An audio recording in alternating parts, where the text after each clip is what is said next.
Începem astăzi periplul prin oftalmologia veterinară. Probabil că vor fi 100 de cursuri. Primul este astăzi, 2 iunie 2021, și încep prin a vă spune că dacă doriți să faceți oftalmologie veterinară, trebuie să fiți pasionați, să învățați să citiți ochiul. Numai citindu-l puteți să salvați ochiul și să vă uitați cu foarte, foarte, foarte multă mândrie la dumneavoastră și să spuneți, da, uite, și eu acest ochi am reușit să-l salvez. Primul pas în oftalmologie o să înceapă, zic eu, cu răspunsul la întrebarea: câtă anatomie și histologie trebuie să știu pentru a trata afecțiunile oculare și mai ales pentru a efectua intervenții chirurgicale oftalmologice.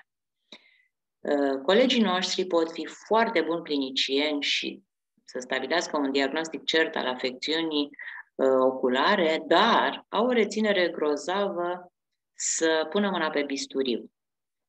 Nu trebuie să vă fie frică de bisturiu, dar înainte să efectuați o intervenție chirurgicală, cum spun eu, măsor de 10 ori, tai odată, mă gândesc de 7 ori și îmi fac un plan de bătaie, un plan A, un plan B, în timp ce îmi pregătesc pacientul pentru intervenția chirurgicală, cât de mic ar fi ea, un entropiu, un banalotarsografie sau, vorbind despre lucruri mai sofisticate, cheratectomii, chirurgie de cornee și, de ce nu, protezare intrasclerală. În momentul în care pun pe listă acest lucru, câtă anatomie trebuie să știu și câtă histologie, trebuie să știu suficient să nu fac greșeli, să știu că pot să duc la bun sfârșit diagnosticul acela și tratamentul sau să fac o chirurgie. Și haideți foarte rapid să facem o rememorare a structurii ochiului. Ochiul este alcătuit practic din 3 tunici, o tunică externă de protecție alcătuită din cornee și scleră, o tunică internă vasculară, iris, cor ciliar și coroidă și, bineînțeles, o tunică nervoasă, iar mediile transparente ale ochiului sunt cornea, umoarea apoasă, cristalinul și corpul vitros. Important, umoarea apoasă este produsă la nivelul proceselor ciliare și se drenează la nivelul, prin pupilă, pe la nivelul unghiului lidocorneal. Ca să pot să înțeleg cum să fac examinarea și următorul curs va fi despre metodele de examinare în oftalmologie, eu trebuie să împart acest glob ocular în 2 poli, un pol anterior și un pol posterior. Polul anterior, punând pe listă pleoapele, conjunctiva palpebrală, fundurile de sac, conjunctiva bulbară, la nivelul limbului sclerocorneal se continuă apoi cornea, toată structura corneei, camera anterioară a ochiului delimitată de fața posterioară a corneei și irisul, camera posterioară a ochiului care este delimitată de epiteliul posterior al irisului și, bineînțeles, capsula anterioară a cristalinului, pun pe listă capsula anterioară a cristalinului și uneori pot examina conținutul cristalinului. Polul posterior al globului ocular, care practic reprezintă capsula posterioară a cristalinului, corpul vitros și fundul de ochi, îl pot examina numai în momentul în care efectuez midriaza medicamentoasă folosind atropină, tropicamidă, midrium, un midriatic la îndemână. Este foarte important să punem pe listă toate aceste reguli clare de examinare a polului posterior numai după ce efectuez midriaza. Bun, deci trebuie să știu suficient astfel încât să nu fac greșeli. Și aș pune pe listă cele 8 lucruri importante pentru cele 8 lucruri importante ca să pot face un diagnostic diferențial și să pot avea o gândire logică cum să fac abordarea unui pacient cu afecțiune oculară. Marginea liberă a pleoapei aș pune-o pe listă pentru că există o patologie vastă legată de glandele meibomice. Structura corneei este absolut esențială de știut. Cele 5 straturi și vom vedea de ce. Epiteliul posterior al corneei, care devine epiteliul anterior al irisului, iarăși este un lucru pe care nu trebuie să-l uităm niciodată, pentru că plaga corneană penetrantă, și o să vorbim despre asta în detaliu, este o cheratită posterioară sau o veită anterioară. Structura pleoapei a treia, dacă știu că este cartilaj tal și glanda anexă a pleoapei a treia, știu ce chirurgie să fac în momentul în care vorbesc despre o hiperplazie de glanda anexă a pleoapei a treia sau eversie de cartilaj sau împreună, pe același ochi. Aspectul vaselor sanguine în procesul de vindecare al corneei este iarăși esențial și cornea strigă la tine. Cornea îți arată ce este de făcut. Asta înseamnă un tratament țintit și o să vedem importanța acestor vase de sânge la nivelul corneei în procesul de vindecare al leziunilor corneene, ulcerelor corneene. Structura uvei, iris, corp ciliar și coroidă. Trebuie să fac tot posibilul să înțeleg semiologia uvei ca să pot salva ochiul printr-un diagnostic precoce al uveitelor. Ligamentul suspensor al cristalinului trebuie să știu despre el, trebuie să pot face diferența luxațiilor de cristalin, pentru că fiecare tip de luxație de cristalin are o altă abordare terapeutică sau chirurgicală și, bineînțeles, structura fundului de ochi cu cele 4 elemente clare: tapetum lucidum, tapetum nigrum, vasele retiniene și papila nervului optic.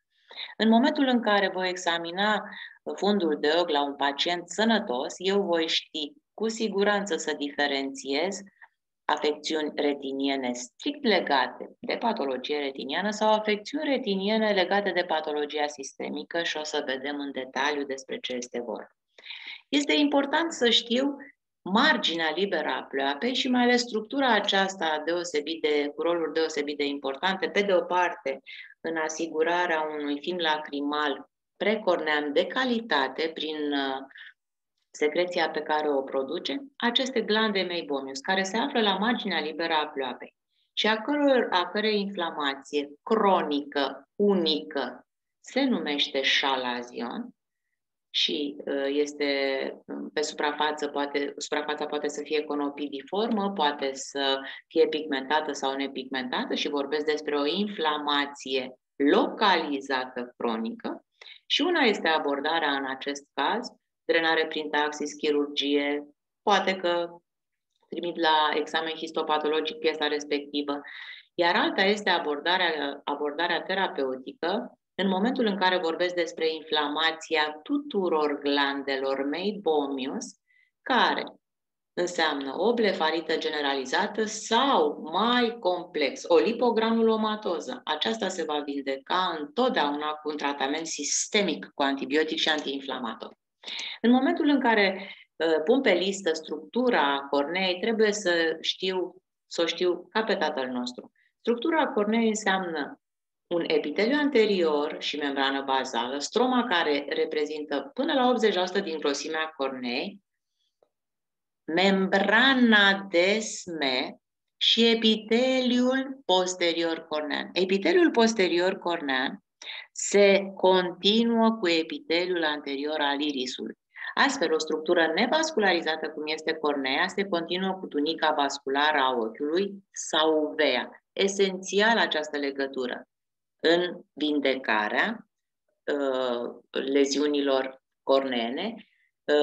Foarte importantă această legătură pentru că ochiul îți aduce, în cazul uveitei, o informație prețioasă, inestimabilă, în momentul în care se produce practic opacizarea corneei. În momentul în care cunosc această structură a corneei, eu voi ști că terapia este diferită. Dacă epiteliul anterior cornean până la membrana bazală este afectat, această afecțiune, acest ulcer cornean superficial se tratează medicamentos local. Dacă este afectată și stroma, eu vorbesc despre un ulcer cornean profund sau din contră un dezmetocel, deja în acest moment trebuie să introduc în tratament antibioticul sistemic, iar când vorbesc despre dezmetocel este clar că este un caz de chirurgie. Plaga corneană penetrantă, care spuneam că este o cheratită posterioară sau uveită anterioară, care se complică cu corioretinita și cu orbirea, trebuie să iau în seamă tratamentul sistemic cu antibiotic, agresiv, antiinflamator și tratamentul local sau pot să ajung să fac chirurgie de cornee. Valoarea inestimabilă a acestor vasele sanguine la nivelul corneei sunt foarte importante. Ne aduc informații despre pasul următor în tratament. Există două categorii de vase care au, pe de o parte, forme diferite și care provin din structuri diferite de la nivelul ochiului. În momentul în care la nivelul epitelului anterior cornean, cum este cazul acesta, există o leziune corneană, un ulcer cornean superficial și vascularizația este ramificată, dicotomizată, cu aspectul rădăcinilor de copac, această vascularizație cornea o împrumută de la conjunctivă, conjunctiva ajutând în procesul de vindecare a leziunilor corneene superficiale. În momentul în care vorbesc despre un ulcer cornean profund, am poate aceeași vascularizație, dar de îndată ce vasele sanguine de la nivel pe care le observ cu ajutorul lupei și sursei de lumină sunt scurte, drepte, cu aspect de perie, pe toată circumferința corneei la nivelul limbului sclerocornean, acestea sunt vase care provin de la nivelul uveei. În momentul acesta sunt în fața unei cheratite posterioare, această cornee este opacizată, care de fapt este o uveită anterioară deja și atunci acest caz trebuie să fie tratat ca o uveită din start cu antibiotic, antiinflamator și midriatic. Este foarte important să nu uit niciodată acest lucru și punctez. Epiteliul posterior cornean se continuă cu epiteliul anterior al irisului și în acest caz trebuie să nu uit niciodată că plaga corneană penetrantă este o uveită anterioară sau o cheratită posterioară și eu trebuie acest pacient să-l tratez agresiv cu antibiotic, antiinflamator și midriatic. Citește cornea, iarăși este foarte important. Citește cornea pentru că este oglinda perfectă. Și vom vedea în următorul curs, când vom povesti despre testul cu fluoresceină. Testul cu fluoresceină îmi indică cu precizie ce se întâmplă la nivelul corneei dacă este vorba despre o leziune traumatică sau la vecinii corneei, vorbind de pleoapa a treia, cu tot ce înseamnă modificările de poziție sau prezența cililor ectopii și districhiazisului. Dacă privesc cornea și mă uit la cornea asta ca fiind un ceas, un cadran de ceas, cu ora 12, ora 6, ora 3 și ora 9, acest ochi fiind ochiul drept, și am la nivelul corneei un test cu fluorescină pozitiv în cadranul superior, vorbesc despre, întotdeauna trebuie să mă gândesc la un entropion superior. Dacă testul cu fluorescină este în cadranul inferior, trebuie în primul rând să pun pe listă un entropion inferior. În momentul în care testul cu fluoresceină este în jumătatea externă a corneei, trebuie să mă gândesc la un entropion total. În răsucirea către corneea pleoapelor superioară și inferioară mi-a produs leziunea respectivă. Dacă la nivelul corneei, în cadranul superior, există testul cu fluoresceină, puncte fine, punctiform, multiple, trebuie neapărat să examinez cu foarte mare atenție marginea liberă a pleoapei superioare, pentru că sunt frecvente, mai ales la rasa Shih Tzu, modificările de implantare a cilor și vorbesc despre trichiazis sau districhiazis. De îndată ce la fața internă a pleoapei a treia sau în cadranul infero-intern, sub pleoapa a treia, cornea fixează fluoresceină, eu trebuie să pun pe listă corpii străini, oricare ar fi. Că vorbesc despre aristă, că vorbesc despre larve de telazie sau formațiuni tumorale, papiloame, mai rar întâlnite, dar există, trebuie neapărat să fac examinarea acestei fețe interne a pleoapei a treia. În momentul în care cornea, pe linia de ocluzie palpebrală, fixează fluoresceina, eu trebuie să mă gândesc că se întâmplă ceva cu ochiul acesta. este buftalmic sau pleoapele nu-l mai pot cuprinde pentru că în orbită se dezvoltă o formațiune tumorală, de exemplu.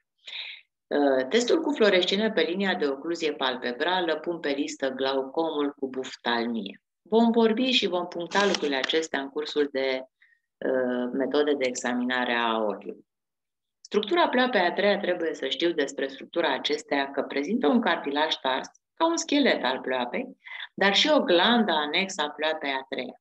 Glanda anexă a pleoapei a treia, hiperplazia acesteia și prolapsul, denumirea frecventă este de ceriai, se operează prin repoziționare într-un pliu conjunctival, dar dacă la nivelul pleoapei a treia există și eversie de cartilaj tars, un cartilaj mult, mult mai lung decât pleoapa a treia, va trebui să fac în acest caz chirurgia a eversiei de cartilaj, să secționez, să fac ablația surplusului de cartilaj și în același timp să repoziționez glanda anexă a pleoapei a treia. Structura uveei este importantă. Vorbeam despre iris, cor ciliar și coroidă. În momentul în care irisul prezintă vasodilatație, ștergerea criptelor iriene, văd că este inflamație, iar pupila este mică, este durere deja. Eu vorbesc despre irită, dar dacă eu știu că această inflamație a irisului și că structura irisului se continuă cu corpul ciliar, această irită se complică cu iridociclită, inflamația corpului ciliar și, bineînțeles, cu inflamația coroidei. Coroida fiind cu rol esențial în nutriția retinei, bineînțeles că se va complica cu corioretinită. Este important să pun pe listă lucrurile astea și în momentul în care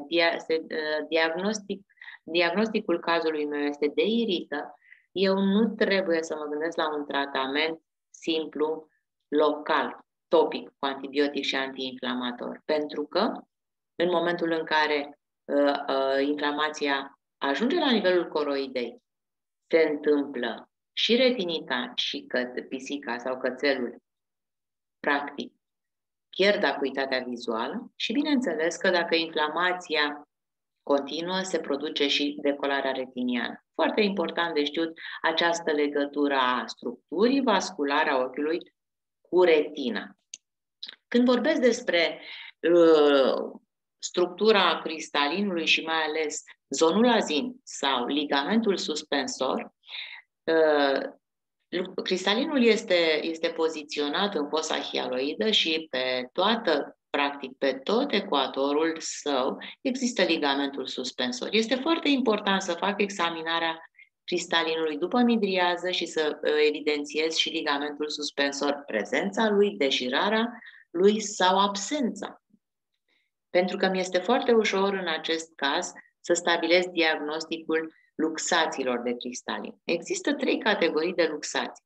O luxație anterioară de cristalin, când cristalinul practic prin pupilă ajunge în camera anterioară a ochiului în contact intim cu cornea și devine o urgență și la examinare cristalinul este în fața irisului. Una este, și aici este urgență, este un glaucom acut, eu trebuie să fac neapărat ceva, să merg în sala de operație ca să îndepărteze acest cristalin din camera anterioară, altfel voi pierde ochiul. Dacă luxația este posterioară, luxația posterioară de cristalin, bineînțeles cristalinul nu-l mai văd în poziție, este în corpul vitros, poate evolua de asemenea cu glaucomul. Dar în momentul în care vorbesc despre luxația de cristalin în plan vertical, cum este acest caz, se observă cu ușurință ecuatorul cristalinului, zonulazin deșirată, ligamentul suspensor deșirat, iar la acest nivel se observă cu ușurință fundul de ochi, cu aspectul acesta minunat de semilună sau afachic crescent. Este important să examinezi întotdeauna cristalinul, dacă are cataractă sau nu are cataractă, după midriază, după realizarea midriazei medicamentoase. Structura fundului de ochi, specială, minunată, nemaipomenită. Dacă dumneavoastră de mâine veți efectua examinarea fundului de ochi la toți pacienții care intră în cabinetul dumneavoastră pentru o deparazitare, pentru o vaccinare sau poate pentru o intervenție chirurgicală și aveți răbdarea, aveți răgaz 2 minute să examinați fundul de ochi, vă veți obișnui cu aspectul normal al fundului de ochi, care înseamnă tapetum lucidum, minunat, strălucitor, culori strălucitoare, tapetul negru în cadranul inferior, papila nervului optic, care este total diferită la câine față de pisică. La câine are aspect de floricică și se află la limita dintre tapetul lucidum și tapetul negru, iar la pisică este rotundă și se află situată în tapetul lucidum. Vasele sanguine superioare, inferonazale, inferotemporale, iarăși sunt ramificate, frumoase. Dacă eu am pus pe listă această structură normală a fundului de ochi la pisică și a fundului de ochi la câine, voi putea cu ușurință să stabilesc diagnosticul altor afecțiuni. Hemoragia retiniană cu decolarea retiniană se vede, este ușor de stabilit. Dacă este o hemoragie masivă și vorbesc despre o pisică, gândiți-vă imediat la hipertensiune arterială de origine cardiacă sau renală. Important, în momentul în care fundul de ochi este blurat, în ceață, murdar, nu se vede clar, se vede ca printr-o ceață. Fără să am hemoragii, pun pe listă o corioretinită. Iar în momentul în care fundul de ochi este blurat și am în momentul acesta în minte faptul că evoluează în corioretinită, eu voi face un tratament agresiv cu antibiotic sau mă voi duce către o paletă de examene de laborator ca să stabilesc exact etiologia. Și la pisică și la câine există o etiologie vastă a corioretinitei. Cauzele sunt nenumărate. Dacă la structura fundului de ochi, că vorbesc despre un câine sau că vorbesc despre o pisică, la inventarul celor 4 structuri, tapetum lucidum, tapetum nigrum, papila nervului optic și vasele sanguine, îmi lipsesc cu desăvârșire vasele sanguine sau sunt foarte subțiri cu un calibru foarte, foarte redus și se pierde ramificația, sunt în fața unei atrofii retiniene progresive. Foarte important de pus pe listă lucrul acesta pentru că pacienții mei canini trebuie excluși de la reproducție. Este o boală care se transmite descendenților. Este mult, este puțin, este punctat. Din momentul ăsta, dacă doriți să mergem mai departe cu aceste cursuri de oftalmologie de la A la Z, începeți să citiți anatomia și histologia corneei, a pleoapei a treia și a retinei, de exemplu, pentru că săptămâna viitoare vom merge mai departe cu metodele de examinare în oftalmologie. Poate că vom reuși într-un curs, poate că vom reuși în 2 cursuri, dar încet o să facem lumină în tot ce înseamnă oftalmologie.